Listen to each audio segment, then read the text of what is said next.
बिस्मिल्लाहिर्रहमानिर्रहीम। मैं 2014 से आपका हमसाया हूँ। पैदल जाता हूँ, कभी पैदल वापस जाता हूँ। गर्मियों में ज़रा मुश्किल होती है। हमेशा सोचा अंदर क्या होता है। आपने पहली दफ़ा याद हमें किया तो हम हाज़िर हुए। इसलिए नहीं कि मैं कोई सियासी तकरीर करना चाहता हूँ, इसलिए कि मैं अपने और अपने इदारे की तरफ से ये कहना चाहता हूँ कि हम इस किताब के साथ खड़े हैं।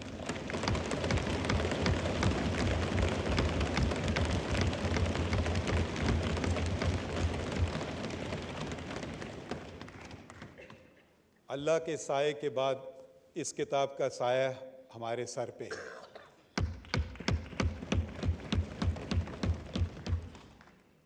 ये किताब हमारी पहचान है। ये किताब पाकिस्तान की पहचान है। ये किताब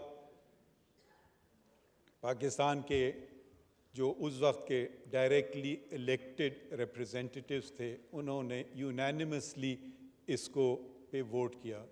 कोई नेगेटिव वोट नहीं था। एब्सटेंशंस मेरे ख्याल में शायद 4 थे।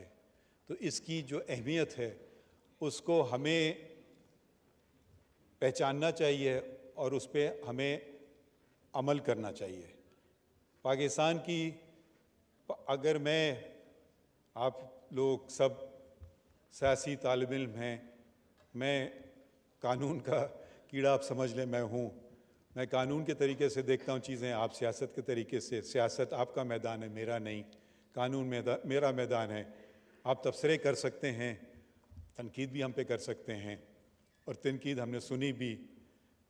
मगर जो हम हल्फ उठाते हैं, जो मैंने हल्फ एक दफ़ा नहीं 2 दफ़ा उठाया, एक चीफ़ जस्टिस के नाते बलूचिस्तान के, उस वक्त जब बलूचिस्तान में काफ़ी मुश्किलात थे, तो मुझे वहाँ बुलाया गया और आपको जैसे पर्सनल स्टोरीज़ लोग बताते हैं कि मुझे उस वक्त के चीफ़ जस्टिस ने याद किया था। उस ज़माने में जुडिशल कमीशन ऑफ पाकिस्तान नहीं होता था, तो वो अपॉइंटमेंट ऑफ जजेस दूसरे तरीके से होता था, पुराने तरीके से। तो उन्होंने बुलाया, तो मैं समझा पता नहीं क्यों मुझे बुलाया चीफ़ जस्टिस ने। प्रैक्टिसिंग वकील चीफ़ जस्टिस बुलाए तो आपको जाना पड़ता है। मैं लिखता था डॉन वगैरह में। मैंने कहा शायद उनको मेरी कोई चीज़ बुरी लगी हो, इसलिए बुलाया। तो मैंने रिटर्न टिकट बुक किया था। तो यहाँ मालूम है जी आप बलूचिस्तान चले जाएँ भाई, क्योंकि आप वहाँ हमारा एक आइनी बहरान है और आप चीफ़ जस्टिस। मैंने कहा शुक्रिया, मगर बहुत शुक्रिया, मगर आपने मुझे समझा कि मैं इस काबिल हूँ। मगर उन्होंने कहा क्या, फिर उन्होंने ऐसी बातें की जो मैं उनका नहीं, कि भाई आपका ये मुल्क है, आपके लोगों बलूचिस्तान में, अब आपका हम पे हक है, अब आपको ही जाके काम करना होगा। तो मैं गया, अकेला बलूचिस्तान, वाहिद जज था। और फिर आहिस्ता आहिस्ता अपनी हाई कोर्ट बनाई, अपॉइंटमेंट्स किए। जो अपॉइंट्स किए जजेस वो सारे अल्लाह के फजल से कंफर्म हुए। शायद मेरा उस वक्त का 100% रिकॉर्ड था। फिर यहाँ आने को मिला, और हम में जो, मुझे समझ नहीं आता है, हम कभी कभी दुश्मनों से इतनी नफ़रतें नहीं करते हैं जितनी एक दूसरों से करते हैं। ये क्यों है? ये हम और आपसे मुराद पार्लिमान और ब्यूरोक्रेसी, ये सब और सब का वजूद एक ही होना चाहिए और एक ही है, वो है लोगों की खिदमत करना। हमारा काम ये है कि जल्द फैसले करें आइन और कानून के मुताबिक। आपका काम है ऐसे कवानीन बनाएं जो लोगों के लिए बेहतर हों, और एग्जेक्टिव का काम यह है कि वो जो कानून बनाई जाए और जो हुकूमत वक्त है उसकी पॉलिसीज़ को वो बेहतर तरीके से अदा करे। ये मैं ज़रा सा आपसे, मैंने आने से पहले पूछा था कि यहाँ कोई ऐसी सियासी बातें तो नहीं होंगी, तो आपने मुझे कहा नहीं, आइन की बातें होंगी सिर्फ। मगर बहुत सारी सियासी बातें हो गई, और मैं खैर, इनका फ्रीडम ऑफ राइट है, वो भी यही आइन देता है। तो मैं उनको कुछ नहीं कहता हूँ। इसका ये मतलब नहीं है कि मैं इनसे एग्री करता हूँ, ये मैं वजाहत करना चाहता हूँ। शायद कल इन्हीं लोगों का केस आएंगे और शायद उनके ख़िलाफ़ फैसले होंगे और शायद वो मेरे ख़िलाफ़ ये बातें करें। तो मैं सिर्फ़ ये कहना वजाहत करना चाह रहा हूँ, मैं आया था, आइन की गोल्डन जुबली थी आज, ये जश्न है, ये हमारा मुल्क 25 साल तक कायदे आज़म मोहम्मद अली जिन्ना, और मुझे फ़ख्र है कि मेरे वालिद central working committee of the all India Muslim league, जिसके 19 सिर्फ रुकन थे, उसमें बलूचिस्तान से वो वाहिद रुकन थे। वो बलूचिस्तान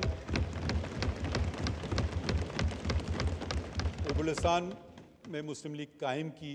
बलूचिस्तान ना सिर्फ बलूचिस्तान मगर उस वक्त का जो सूबा सरहद होता था, जो अब खैबर पख्तूनख्वा, तो वहाँ भी वो गए और उन्होंने वो सियासी शख्सियत थी और उन्होंने ये मुमकिन बनाया कि ये दो सूबे जो अब पाकिस्तान के हैं, और अब अगर उनका रुकबा जोड़ें तो पाकिस्तान के ख्याल में बहुत बड़ा हो जाएगा कि ये पाकिस्तान का हिस्सा बने। और वो लोग, उनको क्या मिलना था? अब आप ज़रा से ये सोचिए, जब तहरीक पाकिस्तान चल रही थी, आज के वक्त में तो आप मफादात देख सकते हैं कि ये मेरा इसमें फ़ायदा है और वो मेरा उसमें फ़ायदा है, मैं ये करूं या वो करूं। वो कोई ऐसी बात नहीं थी, वो एक ख्वाब था। और अगर वो ख्वाब पूरा नहीं होता तो वो फिर एक ऐसे माशरे में होते जहाँ के वो माइनॉरिटी थे और उनसे कहा जाता कि आप ये बातें कर रहे हैं तो उनसे क्या सलूक होता। तो उन्होंने एक ख्वाब देखा, कायदे आज़म अल्लामा इकबाल ने, और फिर एक पॉलिटिकल मूवमेंट बनी और दुनिया भर में मुसलमानों का सबसे बड़ा मुल्क वजूद में आया, सबसे बड़ा मुल्क।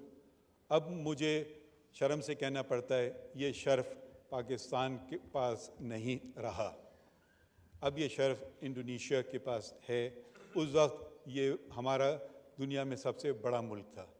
हम किस लिए ये हमने किया? अगर आपको बेहतर एडमिनिस्ट्रेशन चाहिए थी तो शायद अंग्रेज़ बेहतर एडमिनिस्ट्रेशन दे सकते थे, मगर हम अपनी गलतियों से, अपनी नाकामियों से सीख करके हम आगे बढ़ना चाहते थे कि जो कुछ है हमारा है। तो ये कॉन्स्टिट्यूंट असेंबली आई वजूद में, उसके सदर कहलाते थे, स्पीकर नहीं कहलाते थे, उनका नाम था मौलवी तमीज़ुद्दीन। उनको बरतरफ किया गया, उन्होंने चैलेंज किया और उनकी जगह एक ब्यूरोक्रेट जो मेरे ख्याल में रेलवे में मुलाजिम होता था एक वक्त में, गुलाम मोहम्मद, वो गवर्नर जनरल था, उन्होंने उनको बरतरफ किया और उन्होंने कैबिनेट ऑफ मिनिस्टर्स बनाई। मौलवी तमीज़ुद्दीन, मेरे वालिद उस केस में भी मुंसलिक थे, उन्होंने चैलेंज किया चीफ़ कोर्ट ऑफ सिंध, उस ज़माने में सिंध हाई कोर्ट नहीं था, चीफ़ कोर्ट था। उन्होंने चैलेंज किया, उस वक्त के जो जज थे वो थे एक क्रिश्चियन, जस्टिस कॉन्स्टेंटाइन। उन्होंने और उनके 3 साथियों ने, जस्टिस विलानी, जस्टिस बच्चल और जस्टिस मोहम्मद बख्श ने बहाल किया और ये कहा कि ये इक़दाम गलत है, और वो जो मिनिस्टर्स थे उन्होंने उनके ख़िलाफ़ एक रिट ऑफ मैंडेमस जारी की, दूसरी रिट ऑफ को वारंट की कि आपके पास कोई इख्तियार नहीं है मिनिस्टर होने का। अनफॉर्चुनेटली ये चैलेंज हो गया उस वक्त के फेडरल कोर्ट में और फिर नतीजा उलट किया। उस वक्त भी एक जज थे और ताज्जुब की बात यह है, वो जज भी क्रिश्चियन थे, जस्टिस कॉर्नेलियस, वो शायद माइनॉरिटी में थे। उनका जजमेंट पढ़ें तो उन्होंने इस्लाम की बात की, और मेजॉरिटी जजमेंट पढ़ें तो उन्होंने कहा कि जी मलका है, इंग्लिस्तान की जो मलका है उसके ताबे। तो ये तज़ाद जो हम देखते आए हैं, तो हमें देखना चाहिए कि हम ये लफ्ज़ इस्तेमाल करते हैं माइनॉरिटीज़ का, ये मुझे पसंद नहीं है। वो बराबर के शहरी हैं और उनका बहुत बड़ा हिस्सा है। एक और शख्स थे जिनका मुझे बहुत फ़ख्र है, जिनका ताल्लुक़ मेरे सूबे से था, दोराब पटेल, वो एक पारसी साहब थे। जब जबरन ओथ लेने को कहा गया जज साहिबान को, तो उन्होंने इनकार कर दिया।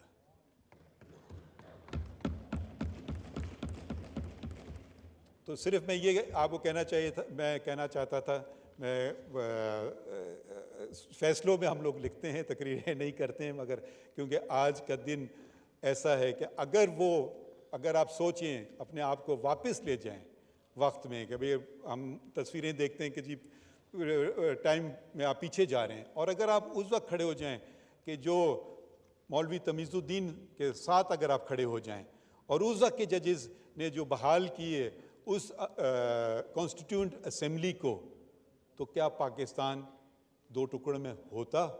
ये सिर्फ मैं सवाल एक कानूनदान, एक तालिब इल्म की तरफ आप पे छोड़ रहा हूँ। और ऐसे सवाल, ये बहुत अच्छी बात है कि प्राइम मिनिस्टर ने ये 10 अप्रैल को दस्तूर का दिन करार दिया। 10 को,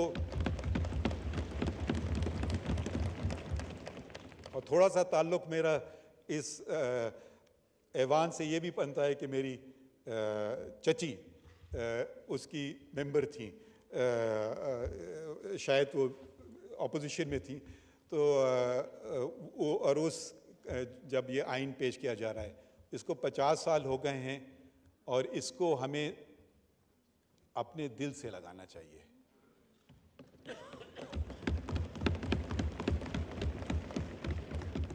इसलिए नहीं कि इसमें मेरी तनख्वाह गारंटीड है, मगर इसलिए क्योंकि इसमें लोगों के बुनियादी हकूक़ का तज़किरा है। सबसे अहम बात इस आइन में जो है वो लोगों के बुनियादी हकूक़। ये भी एक रेजोल्यूशन पेश हुआ जो मेरे ख्याल में बहुत अच्छा है कि वो आइन को हम अपने स्कूल में पढ़ाते नहीं हैं। मेरी अहलिया वो टीचर थी और एक अमेरिकन स्कूल में, तो वो अमेरिकन सिलेबस पढ़ाते थे, और वो छोटे छोटे बच्चों को अमेरिकन कॉन्स्टिट्यूशन के मुतालिक, और मॉक इलेक्शंस हो रहे हैं क्लास में, उनका इंतखाबी निशान वो एक का घोड़ा, एक का हाथी, दूसरे का गधा, रिपब्लिकन्स और डेमोक्रेट्स। तो उस उम्र से वो, अच्छा ये आइन होता है, ये वोट होता है, इसका मतलब क्या होता है। और जब लोग ये बात समझ जाएंगे तो वो समझेंगे कि हमारे हाथ में इस रियासत की लगाम है। और जब ये लोग समझ लेंगे तो फिर कोई आदमी अपनी अच्छाई सोचता है, अपनी बुराई नहीं सोचता है। इस आइन में बहुत खूबसूरत चीज़ें हैं फंडामेंटल राइट्स में, ऐसी फंडामेंटल राइट्स हैं जो बहुत सारे दुनिया के दूसरे मुल्कों में नहीं हैं। मसलन right of information, article 19A, freedom of press तो 19 है। फ्रीडम ऑफ प्रेस की भी बात देखें, ये वही 19 है जो कि लियाकत अली ख़ान ने जब 1948 में declaration of human rights sign किया, उसमें वही शिक थी आर्टिकल 19, वही शिक हमारे आइन में है। और कुरान शरीफ की एक आयत भी है और उसके ऊपर 19। मैं उस पर उधर नहीं जाऊंगा, बस मैं आप लोगों का शुक्रिया अदा करना चाहता हूं, और मैं अपने इदारे की तरफ से ये कहना चाहता हूं कि हम भी आइन के मुहाफ़िज़ हैं। आप सब ने और मैंने भी ये हल्फ लिया है कि I shall protect, defend the constitution of Pakistan, और अगर मैं ये ना कर पाऊँ तो आप बिल्कुल मुझ पे हर किस्म की क्रिटिसिज्म कर सकते हैं। जहाँ तक मैं आप ये वजाहत दोबारा करना चाहता हूँ कि जो सियासी बातें इधर की गई, मेरा उनसे कोई ताल्लुक़ नहीं, और शायद ये जो बुरा ना माने हम बैठे हुए हैं, हो सकता है ये कहें, या हो सकता है आप कल कहें कि आपको बुलाए भी फिर भी हमारे ख़िलाफ़ आपने फ़ैसला किया। तो मैं आपसे माज़रत चाहता हूँ और बहुत बहुत शुक्रिया कहना चाहता हूँ, क्योंकि दूसरे जज साहिबान शायद मसरूफ़ थे, ना आ सकें। तो मैं बस शुक्रिया अदा करना चाहता हूँ कि आपने हमें याद किया। शुक्रिया जी।